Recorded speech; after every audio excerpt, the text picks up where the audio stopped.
Discovery 4 SV6 nikikuletea uchambuzi wangu wa soka kama kawaida.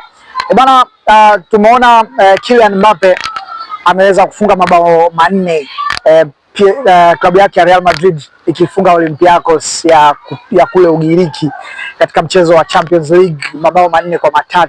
Lakini Kylian Mbappe bwana bado ana maswaibu mengi nje ya uwanja. Klabu yake ya Real Madrid, klabu yake ya PSG, klabu yake ya zamani PSG pamoja na yeye mwenyewe bado wanaburuzana mahakamani, hasa klabu ya PSG na yeye, na issue kubwa ni kwamba Kylian Mbappe bado anaidai PSG kiasi cha euro milioni 265, zaidi ya euro milioni 265, huku wao kama PSG wakisema wanamdai euro milioni 180. Wanadaiana kivipi? Kwanza Kylian Mbappe anasema anaidai PSG euro milioni 55 kutokana na zile bonus na mishahara, hasa katika miezi mitatu ya mwisho ya mkataba wake na PSG kwamba hakulipwa. Alafu anaidai zaidi ya euro milioni 250 kutokana na kile ambacho anasema kwamba mkataba wake haukuwekwa katika mfumo wa kudumu, kwamba ni mkataba wa kudumu. Mkataba wake ulikuwa umewekwa kwamba ni mkataba wa muda fulani, muda mfupi, lakini yeye anasema mkataba wake ulikuwa ni permanent transfer pamoja na PSG.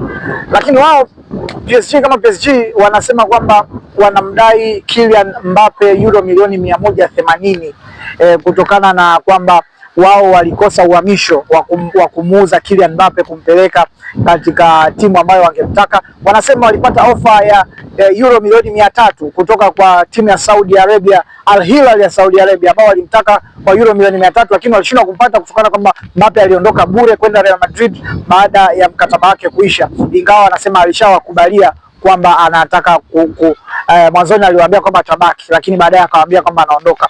Lakini juzi Juni 2025 mwezi wa 6, mahakama moja ilitengua uamuzi wake wa kufungia euro milioni 55 kwenye akaunti ya PSG. Yani iko hivi, baada ya Mbappe kufungua kesi kwamba anaidai PSG euro milioni 55 ya mishahara pamoja na bonus, basi mahakama ya kazi ya kule inayoshughulika na masuala ya kazi za wafanyakazi, haki za wafanyakazi, ikazifungia euro milioni 55 kwenye akaunti ya PSG ili kusudi Mbappe akishinda kesi aweze kupewa hiyo hela. Lakini ilipofika Juni 2025 mahakama hiyo ikatengua huo uamuzi, kitu ambacho kilikuwa ni dalili mbaya kwa Kylian Mbappe. Sasa kesi ya kwanza imesikilizwa Novemba 17, lakini kesi ya pili itasikilizwa